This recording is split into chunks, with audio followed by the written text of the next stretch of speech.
Just introducing our last speaker, and we have had a very long association with Connor Parker, Director of Advocacy Campaigns at the Agenda Group, and the document that is before you today has been prepared, and there's a lot of work gone in.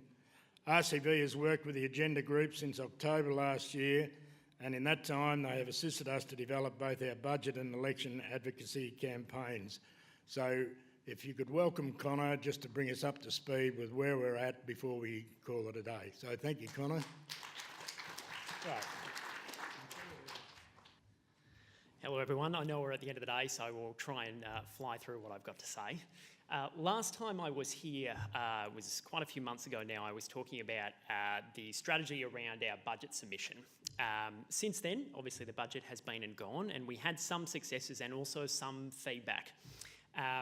One of the key approaches we took into that messaging was having a look at how we talk about the projects that are important to rural Victoria. And one of the key things we did was talk about, make sure we put the focus on rural communities. How are the projects that we are advocating for affecting our whole communities rather than just talking about local councils? Because local councils are an incredibly important part of their communities, and demonstrating that impact beyond just our own organisations is an important part of how we were framing those projects.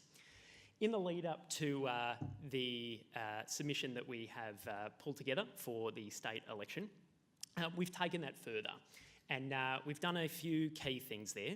The first one is developing messaging consistency, and I'll also talk a little bit today about how we've applied that to our state campaign, and even though we're still coming up to the election, getting prepared for what's next, what happens afterwards, making sure that we keep moving forward beyond the 24th of November. So in terms of messaging consistency, what are we talking about? We're talking about that when the government and politicians, the opposition, independents, minor parties are speaking to rural councils Victoria, it's important that we try and have some consistency in the key messages, the key themes that we're talking about. This is helping to demonstrate that our priorities and the things that we're asking for need a long-term serious investment from government. These are not often priorities that can be bought off in one budget cycle. This is not a group of councils that is looking for a quick fix. Many of the issues and the projects that we are presenting require long-term investment from governments and politicians in all sides, and that consistency helps demonstrate that. The challenge of this is rural Victoria is one of Victoria's, if not Victoria's, most diverse regions. We have very small towns, we have some larger rural areas with different economies, different communities, different environments, and a range of projects within those. Infrastructure, roads, rail, small, large community centres. How do we develop consistency when we have such an enormous range of different places and spaces and projects? So what we've looked at therefore is how do we focus on issues and making our issues consistent, and the issues we talk about consistent, rather than just the projects. So often these markedly different projects that we're looking at and the projects that we've pulled together in this election platform are quite different on the surface, but they're responding to those same key issues. And having consistency in those issues and the messaging that we talk about them is important in delivering not only a greater understanding when we're talking to politicians, but really getting down to the nuts and bolts of what are the key challenges that are facing rural Victoria that we're trying to resolve. So as an example of how this works, if you look through the platform document, you notice one of the key asks is for a community spaces fund. And this is a new ask that came up in the platform compared to the budget component, and was initially appeared to have a somewhat different focus to some of the asks we've had before. And this is true for a lot of projects. There are many, many good initiatives across rural councils that may not fit into some of the other asks that we've had before. So how do we create messaging consistency for this? How do we make it fit into some of the arguments that we're making when we're talking to government about why we need investment in a project like a community spaces fund? So what we did, we burrowed down to the core issue that this issue is responding to, and when we're talking about the project, when we're advocating for the project, that's the language we use and that's the issue and the value that we start with. So what does this look like? Well, we'll break it down. Why do we need a community spaces fund?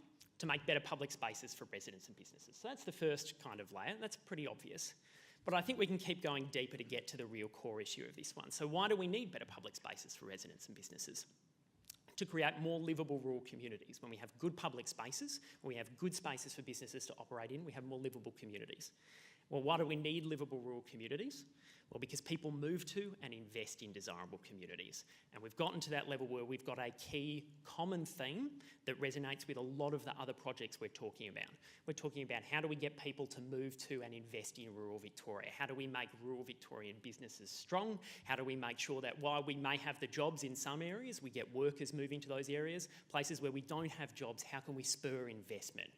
Those kinds of key messages underpin this ask, and by making sure that we frame things like the Community Spaces Fund in those key messages, we can have a level of consistency. So when we're talking to government, we're not just talking about here's the Community Spaces Fund, here's how you should, here's why you should respond to this ask. We're talking about, we're looking at ways and opportunities to resolve some of the employment, business and population challenges in rural Victoria, and this is one of the ways we can go about doing that. It's a message that they've heard from Rural Councils Victoria before, and it's a message they'll continue to hear. So while the projects may change, even if we have success, even if we have them funded, we can still come up with opportunities to resolve these key challenges that we're facing in rural Victoria. So what we did is in that document, we now have a category where some of these projects fall under, which is livable communities. And the message that all of them share is that when we invest in communities, so do businesses and residents. Livable communities are good for families and economies. When we're talking about this specific project, Community Spaces Fund would help create a more livable rural Victoria.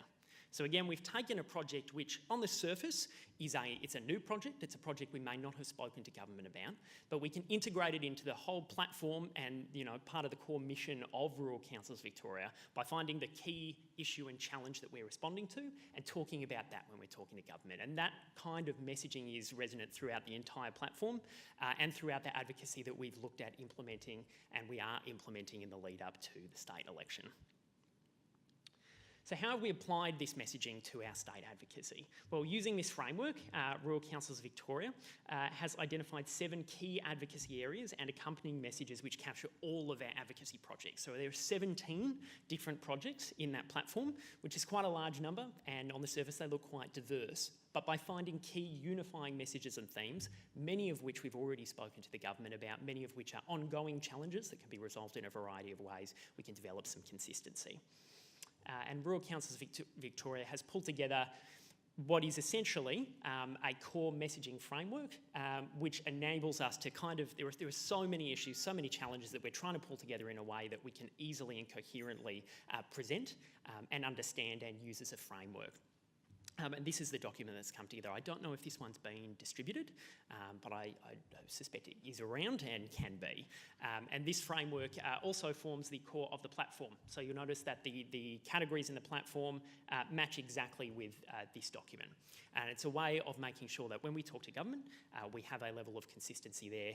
We have a framework that makes it easy for us to explain the challenges faced by rural councils, not only to government, but also to other stakeholders. And that might be to residents. If we're asking residents to get on board with our advocacy, we're using messages and language that are familiar to them and that are recognisable. Whether we're talking to local businesses, whether we're talking to other councils, we're able to frame the arguments that are supporting our projects in a way that matches up. It makes it easier to work together as a team, and it makes it easier for us to communicate some of those key projects. So let me just move on very quickly. So you've all got the platform in front of you, but just to demonstrate how this has a one-on-one connection with the advocacy that we've pulled together. Some of you may have already taken a look at that platform, but you'll notice that the messaging, the language directly reflects that core messaging. When we're talking about broader job offerings as a category, we have asks within that, such as a micro-job strategy for small businesses and a Main Street redevelopment fund. These look like they may have, some connection, but not a lot. But at the end of the day, the messaging that we're using and the way we're talking about these is that they both respond to the challenge of making sure that we have a broad economic offering for rural Victorians. Now, as has been mentioned a couple of times today, there has been a tendency over the past 4 years sometimes to take a bit of a kick at local government when this comes to stacking councils, when this comes to putting caps on the rates that we can implement. And what this means is it's a way for us to get our messaging outside just the box of rural councils. We can make sure we're talking about rural communities, we can make sure we're talking about rural Victorians, and it's easier to demonstrate that the needs of local government and the needs of local communities are often really closely aligned, and that sustainable rural councils are actually really closely linked with sustainable rural communities, and that messaging is also at the core. This state election platform has now been sent to party leaders, ministers, shadow ministers, local MPs and candidates, and we'd encourage you to use it, to talk about it in any conversations that you are having throughout this election period. We don't have long to go. And as you have those conversations referring to this document, please use it as a template. Please feel free to use it as a bouncing pad to start conversations. It is an opportunity to, whether it's a quick conversation or whether it's an in-depth discussion, really generate some of those discussions about the needs of rural councils, not just in the next 40 days, but over the next 4 years. So next steps. What does this mean next? It's very easy to think about, well, we've got the state election on the 24th of November, and after that we all go down to the beach, we have Christmas lunch and we take a break. There are many opportunities post immediately on the state election to actually continue that advocacy, and many advocacy groups have a tendency sometimes to dial their advocacy up and down with election cycles and often miss quite a number of those opportunities. And what do those opportunities look like? Well, firstly, there is a budget every single year, and that represents an opportunity. And while the first budget after an election often contains a delivery of large numbers of of election promises, there are still projects that, if they have quality, will still be able to get funded, and making sure that we immediately start looking at, well, what was promised, what wasn't promised, how can we follow up in that in a budget submission. There are also parliamentary committee opportunities. There was a fantastic parliamentary committee that dealt with the sustainability of rural councils in this term of Parliament. Parliamentary committees represent a fantastic opportunity to have MPs from all sides of politics work to actually look at, in depth, some of the issues that are facing rural councils, considering how we might make submissions on what kinds of parliamentary committees we would like to see and how they might respond to some of those challenges, whether it be employment opportunities, population growth, is something we can look at post the state election, as well as briefing new ministers, shadow ministers and parliamentary secretaries. Regardless of who is successful after towards the end of November, there will likely be new staff, new ministers, parliamentary secretaries, shadow ministers. And it's important that we work on building those relationships as quickly as we can. From all sides of politics, there is a lot of goodwill in Parliament to work with rural councils, and making sure that Rural Councils Victoria presents ourselves as someone who is willing to work collaboratively is something that we can do from the day after the election.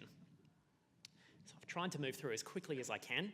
I've got my contact details up there, so if we don't have time for questions now, I'll be around, but also please feel free to send me any of your questions directly. More than happy to have a chat about anything that I've discussed here today or any of those other points that might be in the platform. So, thank you.